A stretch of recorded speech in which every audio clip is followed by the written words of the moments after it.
أم لم تنذرهم لا يؤمنون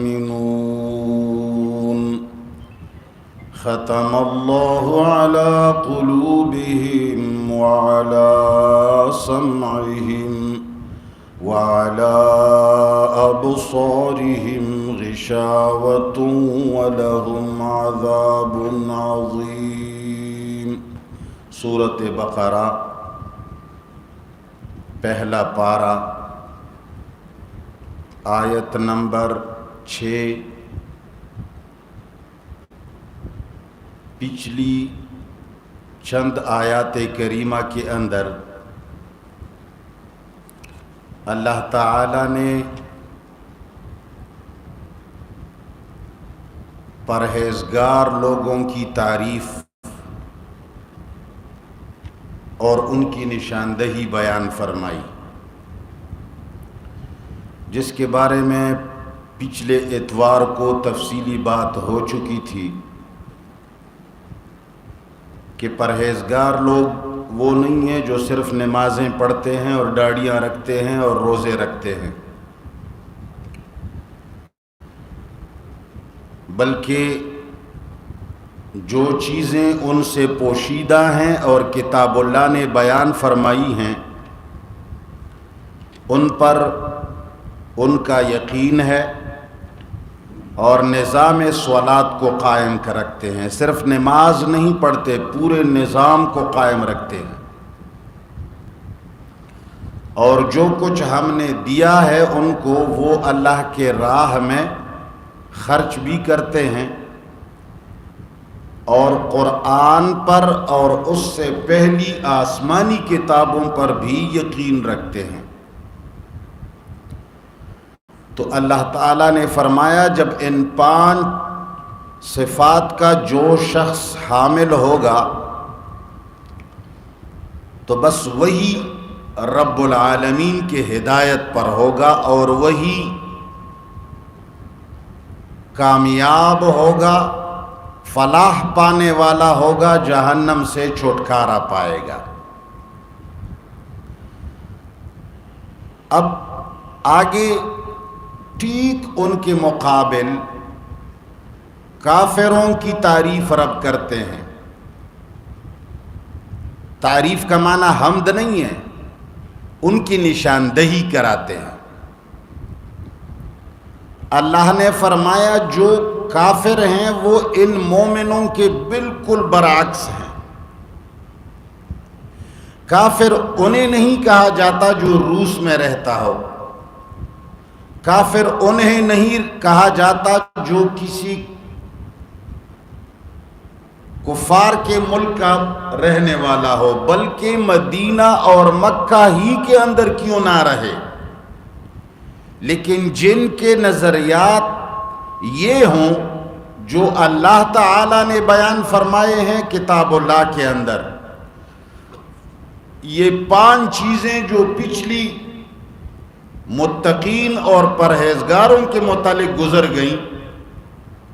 ان 5 چیزوں پر جس آدمی کا یقین نہ ہوگا، عمل نہ ہوگا، ایمان نہ ہوگا تو وہ کافر ہوگا، خواہ وہ مکہ میں رہتا ہو، خواہ وہ مدینہ میں رہتا ہو، خواہ وہ نوح علیہ السلام کا بیٹا ہو، کنعان ہو، خواہ وہ لوط علیہ السلام کی بیوی ہو، خواہ وہ نوح علیہ السلام کی بیوی ہو، خواہ وہ محمد الرسول اللہ کا چاچا ہو ابو لہب، جس کے ان 5 چیزوں پر اعتماد اور ایمان نہ ہوگا تو وہ کافر ہوگا۔ اور اللہ نے فرمایا کہ کافر پھر ایسا کافر ہوگا جب ان کتاب اللہ کے بیان کردہ چیزوں پر جس کا ایمان نہیں ہے۔ شروع میں جو پہلی صفت میں اللہ نے بیان فرمایا یؤمنون بالغیب، جو چیزیں نگاہوں سے تو پوشیدہ ہیں لیکن قرآن نے بیان کی ہیں، اگر ان چیزوں پر ایک آدمی کا یقین نہیں ہے تو پھر وہ ایسا کافر ہے جس کو اگر آپ ڈراتے رہیں، جس کو آپ ہزاروں تقاریر اور خطابات کریں، جس کے سامنے آپ کتابیں رکھیں، مناظرے کریں، وہ پھر مسلمان نہیں ہوگا۔ ان الذین کفروا، یقیناً وہ لوگ جنہوں نے کفر کیا ہے ضد اور عناد کی بنیاد پر، یہ پہلی 5 چیزیں وہ نہیں مانتا۔ وہ کہتا ہے کہ میں جو دیکھتا ہوں تو وہ مانتا ہوں، جو دیکھتا ہوں وہ مانتا ہوں۔ اسی سے بھی ایک بات اور نکلتی ہے، آج کل کے زمانے میں لوگ کہتے ہیں بھائی جب 2 آدمیوں کا مناظرہ ہوگا، جو جیتے گا میں اس کو مانوں گا۔ یہ بھی کفر ہے۔ جیتنا حق کا نشانی حق کی نہیں ہوتی، جیتنا کبھی کبھی حق کی نشانی ہوتی ہے، مگر کبھی کبھی قابلیت کی نشانی تو ہوتی ہے، مگر حق کی نشانی نہیں ہوتی۔ اب اگر ایک بہت بڑا سائنسدان اور دانشور ایک ان پڑھ آدمی کے ساتھ مناظرہ کرے گا، ان پڑھ آدمی کہتا ہے کہ اللہ ایک ہے، اللہ کے ساتھ کوئی مدد کرنے والا نہیں، اور وہ بڑا دانشور اور پروفیسر اور عالم کہتا ہے کہ اللہ بھی بغیر مخلوق کے امداد کے کچھ نہیں کر سکتا، اللہ تو والعیاذ باللہ کبھی کبھی غیروں سے مدد مانگتا ہے۔ اب اس کا جو نظریہ ہے وہ کفریہ ہے، لیکن ان پڑھ آدمی کا نظریہ جو ہے وہ برحق ہے۔ لیکن یہ ان پڑھ اور دانشور جب مناظرہ کریں گے تو ظاہر بات ہے کہ مناظرہ کون جیتے گا؟ دانشور جیتے گا، یہ بڑا عالم اور سائنسدان جیتے گا، اس لیے کہ ان کو بات کرنے کا سلیقہ آتا ہے، ان کو چلاکی زیادہ آتی ہے، وہ آدمی کو ورغلا سکتا ہے۔ مگر اگرچہ یہ جیتے گا تب بھی یہ حق پر نہیں ہوگا، تو ہم بھی یہی کہتے ہیں کہ ہمیں ان لوگوں سے سروکار نہیں جو جیتنے والے ہیں، ہمیں بڑے علماء سے سروکار نہیں، ہمیں بڑے بڑے جبوں والوں سے سروکار نہیں، ہمیں اکثریت سے بھی سروکار نہیں،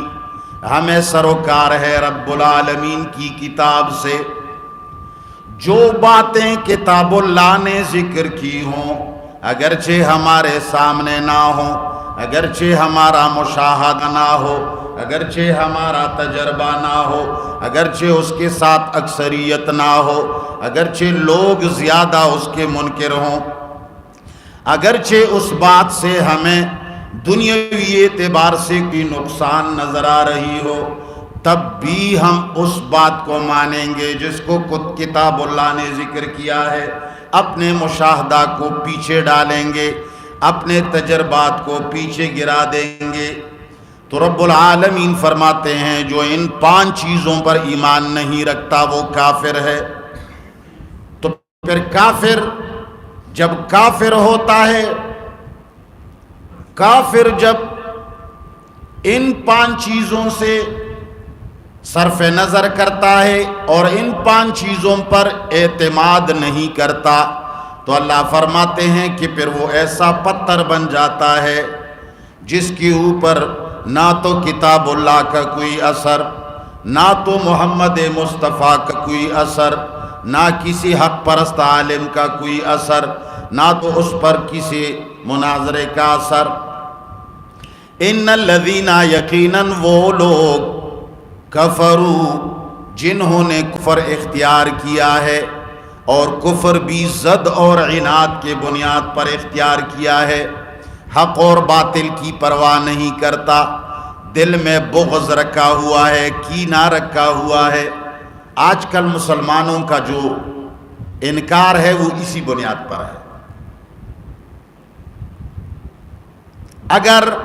کوئی بہت بڑا سچا، کوئی بہت بڑا پرہیزگار، کوئی بہت بڑا حق پرست بھی آتا ہے، مگر ایسی جگہ آتا ہے جہاں جن حجرے میں ہماری نشست و برخاست نہیں ہے، ان حجرے والوں کے پاس آتا ہے جن کے ساتھ ہماری نہیں لگتی، ان کی مسجد میں آتا ہے جن کے ساتھ ہماری نہیں لگتی، ان لوگوں کے ساتھ آتا ہے جن کے ساتھ ہماری نہیں لگتی۔ تو خدا کرے آنے والا العیاذ باللہ پیغمبر کیوں نہ ہو، ہم اس کے لیے سننے کے لیے تیار نہیں ہیں۔ خدا کرے اگر وہ صحابی کیوں نہ ہو مگر ہم اس کے سننے کے لیے تیار نہیں ہوتے،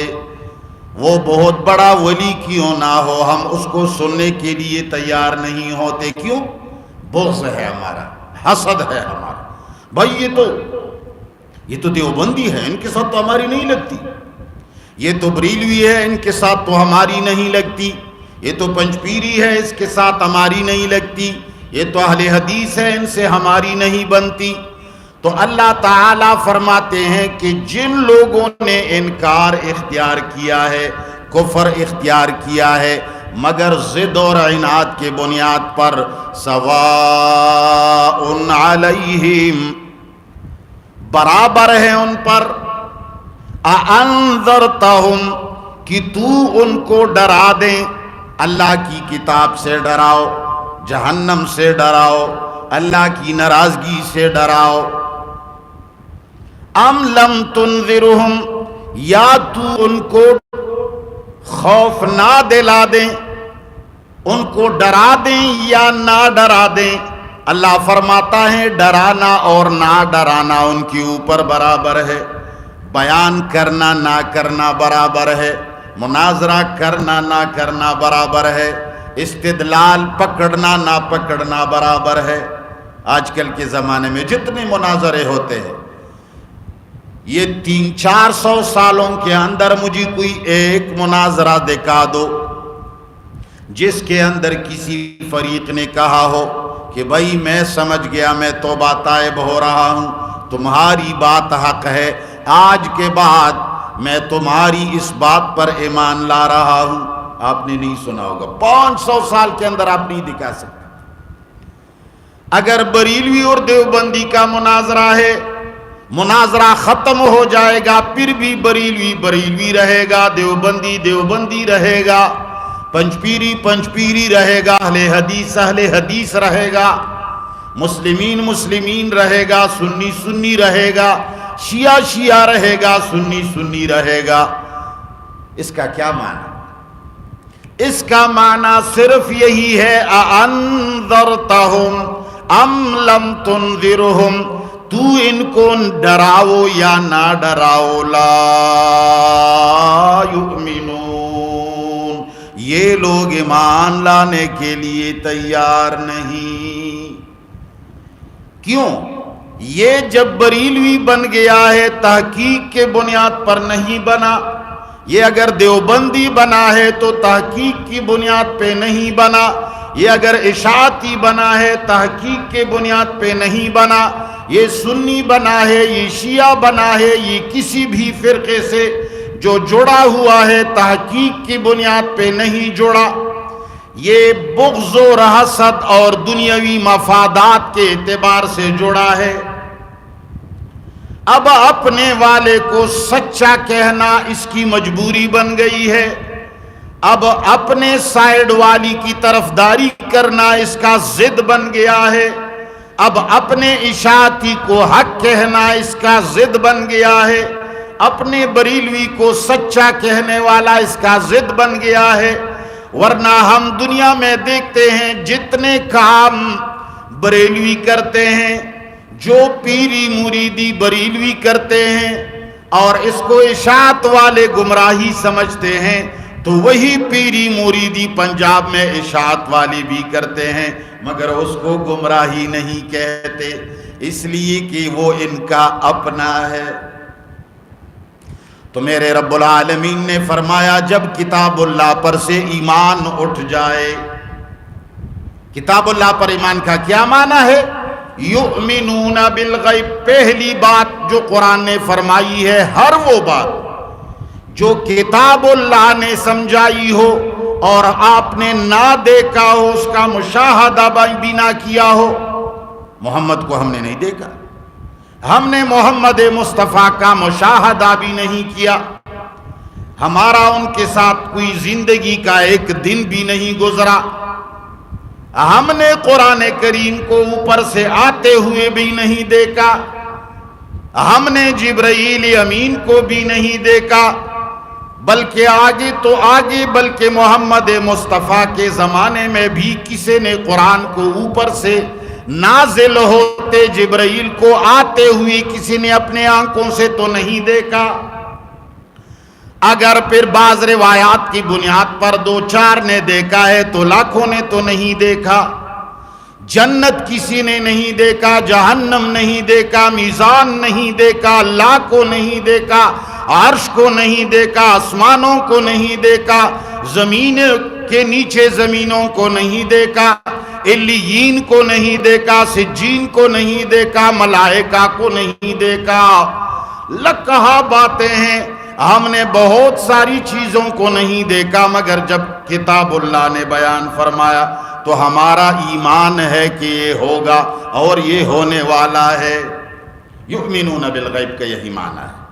ہر وہ بات جس کو قرآن نے بیان کیا اس پر تمہارا اعتماد ہونا چاہیے، اور جو قرآن نے بیان نہیں کیا ساری دنیا اس کو بیان کرے، جب تک وہ چیز مشاہدہ میں نہ آئی ہو، تجربہ میں نہ آئی ہو، اس کے ماننے کا کوئی پابند نہیں۔ دنیاوی چیزیں ہیں، اللہ نے جن چیزوں کو بیان نہیں فرمایا وہ مشاہدے اور تجربات سے تو ثابت ہو سکتی ہیں، مگر کتابوں سے اس کا کوئی ثبوت نہیں ہوگا۔ جس کتاب سے کوئی چیز ثابت ہوتی ہے تو وہ صرف اللہ کی کتاب ہے۔ تورات، انجیل، زبور، قرآن، آسمانی صحائف، ساروں کا مضمون ایک ہے۔ تو اللہ فرماتے ہیں یقیناً وہ لوگ جنہوں نے کفر اختیار کیا ہے، ضد اور عناد کی بنیاد پر ان 5 چیزوں سے انکار کیا ہے، سواء علیہم، ان کی اوپر برابر ہے، انذرتہم، تمہارا ڈرانا، ام لم تنذرہم، یا تمہارا نہ ڈرانا، تم ان کو ڈراتے ہو یا نہیں ڈراتے ہو، لا یؤمنون، وہ ایمان کبھی نہیں لائیں گے۔ اس لیے کہ یؤمنون بالغیب من میں نہیں ہے، اقامت الصلاۃ نہیں ہے، انفاق فی سبیل اللہ نہیں ہے، ایمان بما انزل اللہ نہیں ہے، اور یہ 5 ستون ایمان اور اسلام کے ستون ہیں۔ ان 5 چیزوں کا منکر وہ آدمی ہوگا جس پر ساری دنیا کی کوئی چیز پر اثر نہیں کرے گی۔ یہ لوگ کیوں ایمان نہیں لاتے؟ ہونا تو یہ چاہیے کہ اللہ کی کتاب سن کر پھر تو یہ لوگ اپنی بات چھوڑ دیں۔ اللہ فرماتے ہیں ختم اللہ علی قلوبہم، جب یہ آدمی اللہ کے قرآن سے انکار کرتا ہے۔ ہمارے علماء تو کہتے ہیں کہ آدمی گناہ کرتا ہے تو اس کے دل کے اوپر ایک کالا داغ لگ جاتا ہے، جب دوسرا گناہ کرتا ہے تو دوسرا داغ لگ جاتا ہے۔ یہ تو حدیث کی بات ہے۔ قرآن کہتا ہے کہ جب قرآن کریم کے کسی بات سے آدمی انکار کرتا ہے تو اس کا دل بیمار ہونے لگتا ہے۔ ختم اللہ کا یہی معنی ہے، آہستہ آہستہ دل کا شیشہ خراب ہونے لگتا ہے۔ ایک قرآن کے حکم سے روگردانی کی، قرآن کے مقابلے میں کسی اور کتاب کے اوپر عمل کرنا اور ایمان لانا شروع کیا، قرآن کی بات کو پیچھے، بخاری صاحب کی بات کو آگے کیا، قرآن کی بات کو پیچھے، مسلم کی بات کو آگے کیا، قرآن کو پیچھے، امام ابو حنیفہ کی بات کو آگے کیا، قرآن کو پیچھے سرکار کو آگے لگایا،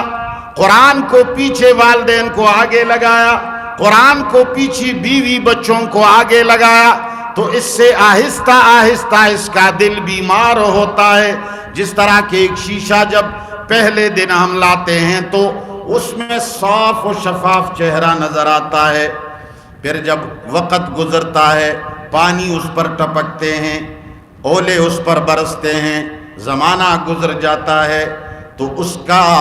وہ صاف ہونا آئندہ آہستہ آہستہ گدلے پن میں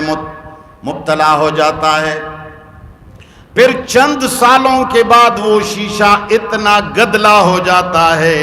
کہ اس شیشے میں چہرہ تو کیا سانڈ اور بھینس بھی نظر نہیں آتی، وہ پھر اندھا ہو جاتا ہے۔ ٹھیک اسی طرح مومن کا دل ہے، جب یہ پہلے مسلمان با ایمان ہوتا ہے تو اس کا شیشہ صاف ہوتا ہے، قرآن کی بات اس پر اثر کرتی ہے، آیت اس پر اثر کرتی ہے، قرآن کی بات اور سرکار کی بات سامنے آتی ہے تو یہ سرکار کو پیچھے لگا دیتا ہے، والدین کو بھی پیچھے چھوڑ دیتا ہے، بیوی بچوں کو بھی پیچھے چھوڑ دیتا ہے، اللہ کی بات کو سامنے کرتا ہے۔ لیکن جب یہ آہستہ آہستہ کمزوری کی طرف جانے لگتا ہے تو آہستہ آہستہ اس کا دل بیمار ہونے لگتا ہے۔ ہم اور آپ لوگ بہت ساری باتوں میں ہم شرم محسوس کرتے ہیں۔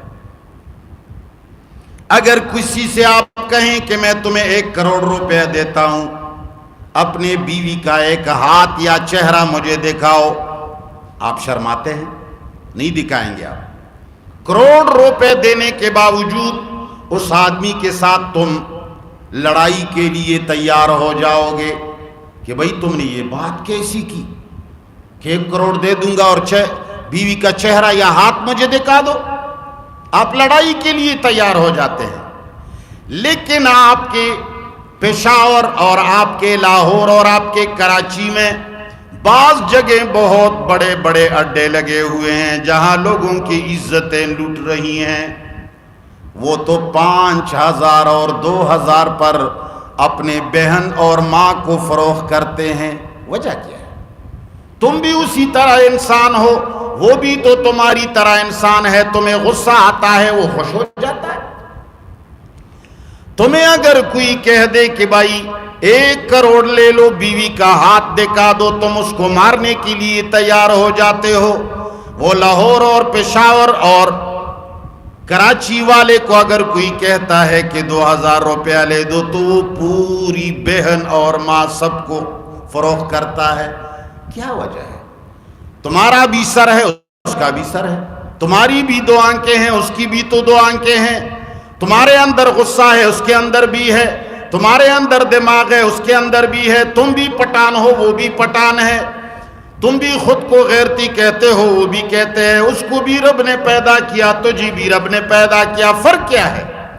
فرق صرف یہ ہے کہ وہ کرتے کرتے گدلا ہو گیا ہے، اس کی غیرت پہ پردے پڑ گئے ہیں، اس کی آنکھوں پہ پردے پڑ گئے ہیں، اس کے غصے پہ پردے پڑ گئے ہیں، اس کے حیا پہ پردے پڑ گئے ہیں، اس کی حیا کا جو نظام ہے وہ گدلا ہو گیا ہے، اس کی غیرت کا جو نظام ہے وہ سست ہو گیا ہے۔ ٹھیک مسلمان بھی اسی طرح ہے، جب یہ مومن پیدا ہو جاتا ہے اس کے اندر حیا بھی ہوتی ہے، غیرت بھی ہوتی ہے، قبولیت بھی ہوتی ہے، انکار بھی ہوتا ہے، جذبہ بھی ہوتا ہے، محبت بھی ہوتی ہے، ساری چیزیں اللہ نے کامل ان کو دی ہوئی ہوتی ہے۔ جس طرح کے نشو و نما کے لیے انسان کے اندر کیلشیم پورا ہوتا ہے، بچہ پیدا ہوتا ہے تو اس کے اندر کولیسٹرول کامل ہوتا ہے جتنا ضروری ہے، ٹرائی گلیسرائڈ اتنا ہوتا ہے جس پہ اس کی زندگی ہوتی ہے، فولیک ایسڈ اتنا ہی ہوتا ہے جو اس کے اندر ضروری ہوتا ہے۔ مجھے دنیا میں وہ چیز دکھا دو جو اس میں نہ ہو، سب کچھ اس میں کافی ہوتا ہے، مگر زندگی گزرتے گزرتے غلط کام کرتے کرتے اپنے جسم کو ناروا طریقے سے استعمال کرتے کرتے کبھی اس کی آنکھ خراب ہو جاتی ہے، کبھی اس کی ٹانگ ٹوٹ جاتی ہے، کبھی اس کا ہاتھ ٹوٹ جاتا ہے، کبھی اس کے کیلشیم میں کمی آ جاتی ہے۔ یہ سارے اس کی بے احتیاطیوں کی وجہ سے ایک دن ہوتا ہے کہ وہ اندھا بیٹھا ہوا ہوتا ہے، یہ اپنا کردار ہے اس کا۔ ٹھیک اسی طرح اللہ نے مسلمان کو جب فطرت پہ پیدا کیا سب کچھ اس میں کامل تھا، مگر والدین مگر معاشرے کے اندر بریلوی ہے، دیوبندی ہے، پنجپیری ہے، فلانا ہے، حنفی ہے، دیوبندی ہے، یہ پیر ہے، یہ مفتی ہے، یہ اچھا ہے، یہ برا ہے، یہ جنت والا ہے، جہنم والا ہے، اس کی ماننی ہے، اس کی نہیں ماننی ہے، یہ بہت بڑا ولی ہے، یہ با کردار ہے، یہ بد کردار ہے، اس کے سارے سسٹم کو گدلا کر دیتے ہیں، پھر اس کا سسٹم خراب ہو جاتا ہے، پھر وہ سوچتا ہے تو غلط سوچتا ہے، دیکھتا ہے تو غلط دیکھتا ہے، بولتا ہے تو غلط بولتا ہے، ایمان لاتا ہے تو غلط لاتا ہے، یقین کرتا ہے تو غلط کرتا ہے، ساری چیزیں الٹ ہو جاتی ہیں۔ تو میرے رب نے ختم اللہ کے ساتھ اسی کی طرف اشارہ کیا کہ رب العالمین نے ان کے کرتوتوں کی وجہ سے، ان کے کمزوریوں کی وجہ سے، ان کے اعمال اور کردار کی وجہ سے اللہ ان کے دلوں پر مہر لگا دیتے ہیں۔ مثال کے طور پر اللہ نے تمہیں بیٹا عطا کیا،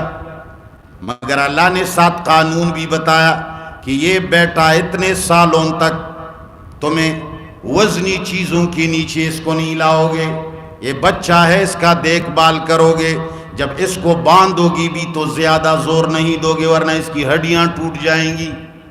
اللہ نے تمہیں طریقہ بتایا ہے، جب یہ 5 سال کا ہوتا ہے تو تمہیں یہ کرنا ہے، جب 10 سال کا ہوگا تو یہ کرو گے، جب 15 سال کا ہوگا تو یہ کرو گے، جب 30 سال کا ہوگا۔ اگر تم نے کہیں پتھر نکالنے ہو زمین سے تو اپنے پیروں کو دور رکھو گے، ہاتھ کو بھی دور رکھو گے، اگر تمہارا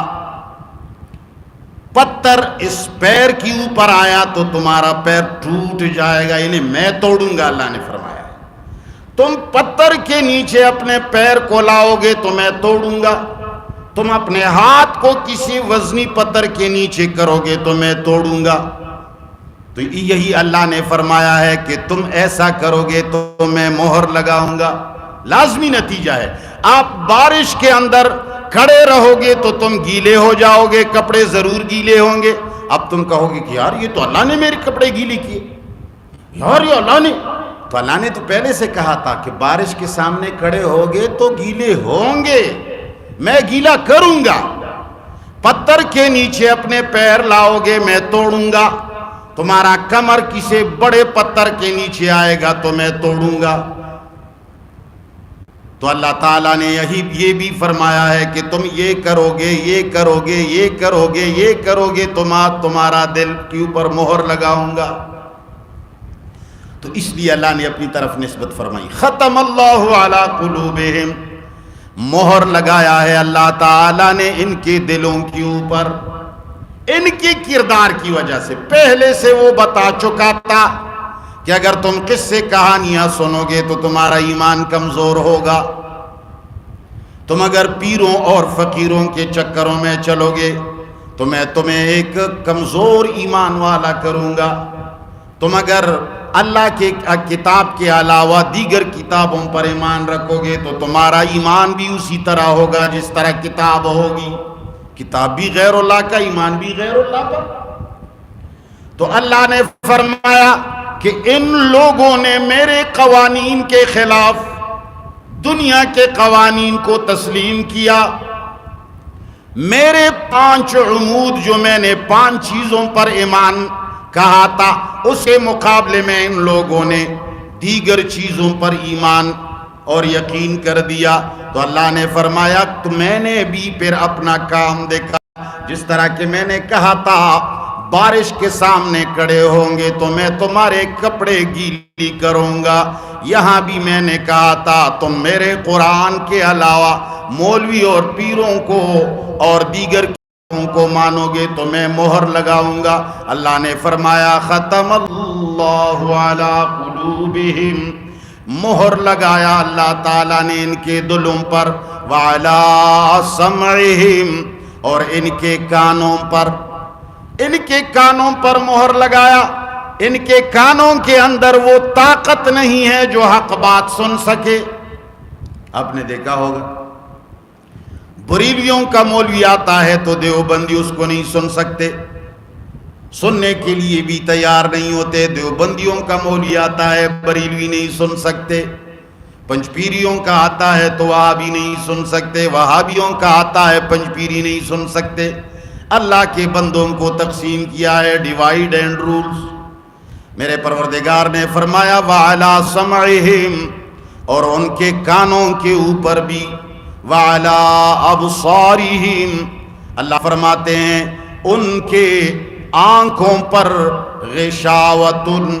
ناشنا قسم کے پردے ہوتے ہیں۔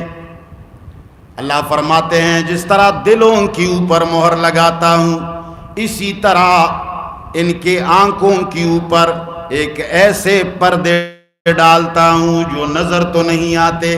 جو ڈاکٹروں کو بھی نظر نہیں آتے کہ تمہاری آنکھوں پہ پردے ہیں۔ اللہ فرماتے ہیں وَلَهُمْ عَذَابٌ عَظِيمٌ، دنیا کے اندر 3 قسم کے عذاب دے رہا ہوں، اس کے دل پر مہر ہوگا، اور اس کے کانوں پر بھی ہوگا، اور ان کی آنکھوں کے اوپر نہ دکھنے والے پردے ہوں گے، اور قیامت کے دن کیا ہوگا وَلَهُمْ عَذَابٌ عَظِيمٌ، ان کے لیے وہاں عذاب ہوگا بڑی شان والا، عظیم عذاب ہوگا۔ یہ بھی عذاب ہے کہ دنیا کچھ دیکھتی ہے، تم کچھ دیکھتے ہو۔ دنیا کے اندر کچھ لوگ حق کو دیکھتے ہیں، آپ حق کو نہیں دیکھتے۔ کچھ لوگ اللہ کے کلام کو دیکھتے ہیں، آپ خواجہ نصر الدین اور فلان بزرگ کی کہانیاں دیکھتے ہیں۔ لوگ اللہ کا کلام سنتے ہیں، آپ خواجہ معین الدین چشتی کے کرامات سنتے ہیں۔ یہ بھی تو عذاب ہے۔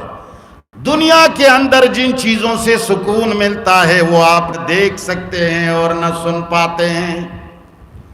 دنیا میں سکون ملتا ہے حق بات سے، دنیا میں خوشیاں ملتی ہیں قرآن پاک کے ذریعے، دنیا میں لڑائیوں سے انسان بچتا ہے کلام اللہ پر عمل کر کے۔ آپ کا اس کے اندر بھی حصہ نہیں ہے، آپ دیگر کتابوں پہ لگے ہوئے ہیں، آپ دنیا کی دیگر قوانین کو مان رہے ہیں،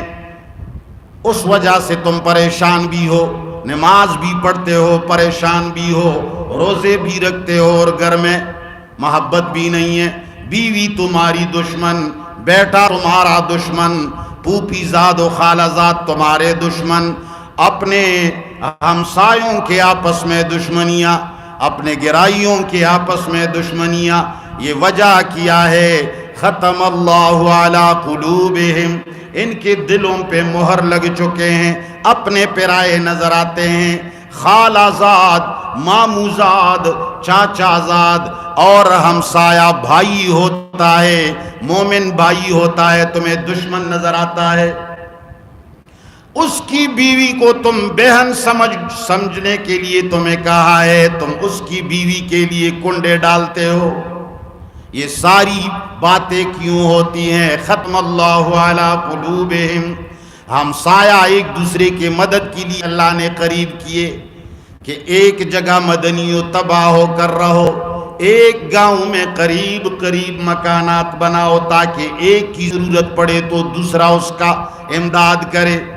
ایک کے اوپر پریشانی آ جائے تو دوسرا اس سے ہمدردی کرے۔ اللہ تعالیٰ نے گھروں کو قریب اس لیے کیا تاکہ مصیبتیں ٹل جائے۔ تم نے قریب کر کے اس کے ساتھ دشمنی کی، تم بھی گھر سے نہیں نکل سکتے ہو، وہ بھی نہیں، وہ قریب ہونا تمہارے لیے عذاب بن گیا۔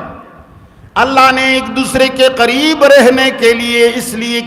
کہا تاکہ ایک دوسرے کا امداد کر سکو،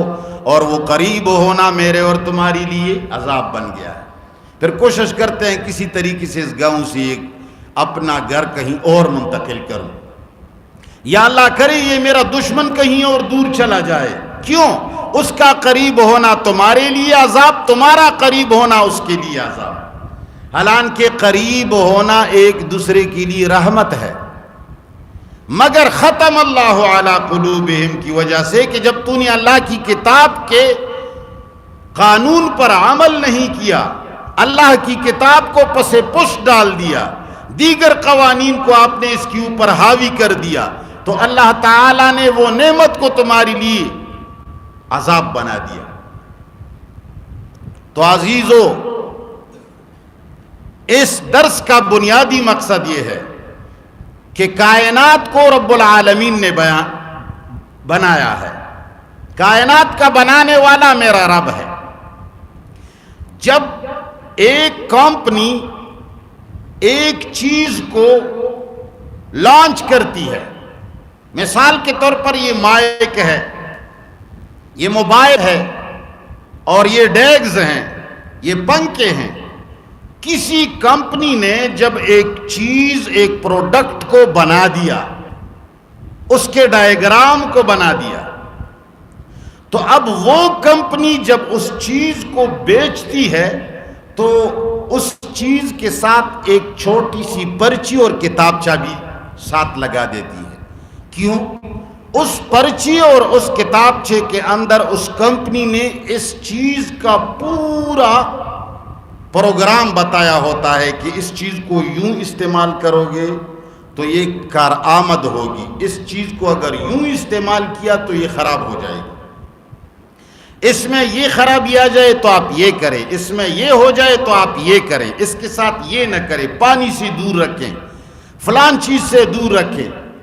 آپ اگر اس کتابچے کو پس پش ڈالیں گے اور مائک کو استعمال کرو گے تو چند دن کے بعد تمہارا مائک عذاب بن جائے گا، تم اس میں بیان نہیں کر سکو گے، اس کے اندر چیخ پکار کی آواز ہوگی، کانوں میں پھر انگلیاں ڈالنے پڑیں گے۔ ٹھیک اسی طرح پنکھے کے ساتھ، دنیا کے ہر ایک پروڈکٹ کے ساتھ کمپنی کا ایک کتاب ہوتا ہے جس میں اس کی پوری کی پوری ہسٹری لکھی ہوتی ہے۔ ٹھیک اسی طرح کائنات کو پیدا کرنے والے رب نے بھی جب کائنات کو وجود بخشا تو اس کے ساتھ کتابچہ بھی بھیج دیا۔ وہ کتاب کبھی تورات کی شکل میں، کبھی انجیل کی شکل میں، کبھی زبور کی شکل میں، کبھی آسمانی صحیفوں کی شکل میں، کبھی قرآن کی شکل میں۔ اللہ تعالیٰ نے فرمایا بیٹا میں نے تمہیں دیا ہے مگر ساتھ کتاب بھیج رہا ہوں، تم نے بیٹے کے ساتھ یہ سلوک کرنا ہے تو بیٹا تمہارا غلام رہے گا، اس کے علاوہ سلوک کرو گے تو بیٹا تمہارا قاتل ہوگا۔ تمہارا ہمسایہ ہے، اگر تم چاہتے ہو کہ ہمسایہ میرا خادم بنے، میرا معاون بنے، ہمسایہ میرا پردادار بنے، ہمسایہ میرے ساتھ امداد کرے، میرے ساتھ آٹا آدھا تقسیم کرے، آدھا وہ کھائے آدھا مجھے دے، میری بیوی اور بچوں کے لیے وہ باپ جیسا ہمدرد بنے، تو اللہ نے فرمایا تمہارے ہمسائے کے ساتھ میں نے کتاب بھی بھیجی ہے کہ تم نے ہمسائے سے یہ سلوک کرنا ہے، تو یہ ہمسایہ تمہارا چوکیدار ہوگا، تمہارا خادم ہوگا، تمہارا معاون ہوگا۔ لیکن اگر اس کتاب کے علاوہ ہمسایہ کے ساتھ تعلق رکھو گے تو یہ ہمسایہ تمہارا قاتل بھی ہو سکتا ہے، تمہاری بیوی بچوں کا شرم اور حیا اٹھانے والا بھی ہو سکتا ہے۔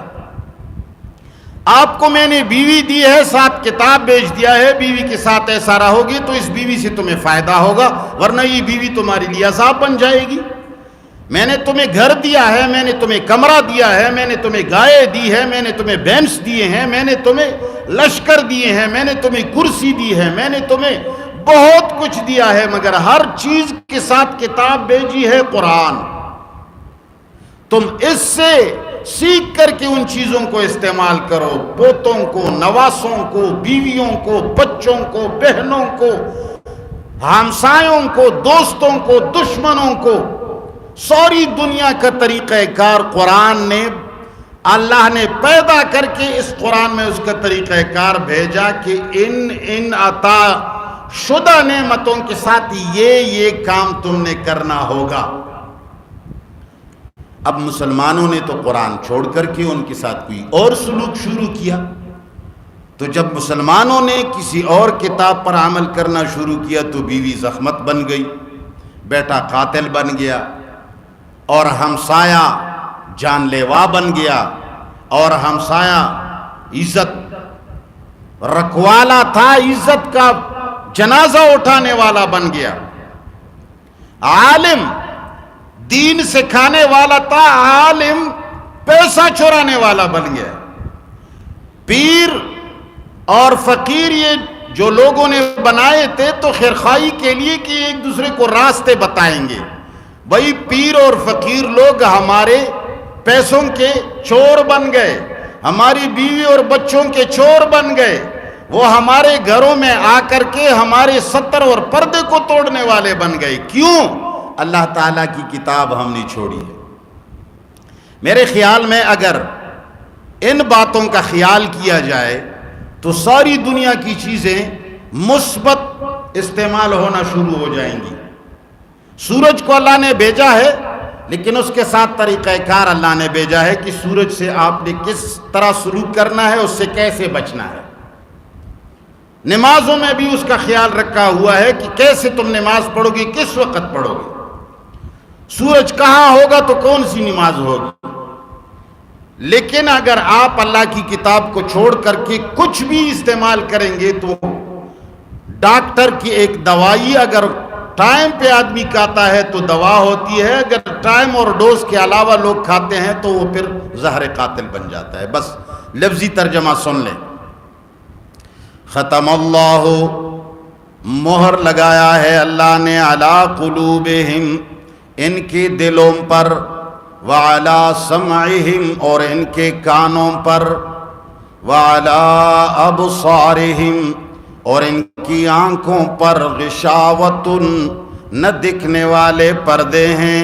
وَلَهُمْ، اور ان کے لیے عذاب عظیم، عذاب ہے بڑی شان والا.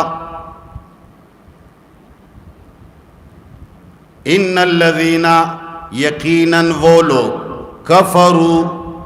جنہوں نے کفر اختیار کیا ہے ضد اور عناد کی وجہ سے، سواء علیہم، برابر ہے ان کے لیے، اانذرتہم، آپ انہیں ڈرائیں، ام لم تنذرہم، یا آپ انہیں نہ ڈرائیں، لا یؤمنون، وہ ایمان نہیں لائیں گے. ختم اللہ، اس لیے کہ مہر لگایا ہے اللہ نے، علی قلوبہم، ان کے دلوں پر، وعلی سمعہم، اور ان کے کانوں پر، وعلی ابصارہم، اور ان کے آنکھوں پر، غشاوۃ، نہ دکھنے والے پردے ہیں، وَلَهُمْ عَذَابٌ، اور ان کے لیے عذاب ہے عظیم، بڑی شان والا. وصلی اللہ تعالی علی خیر خلقہ.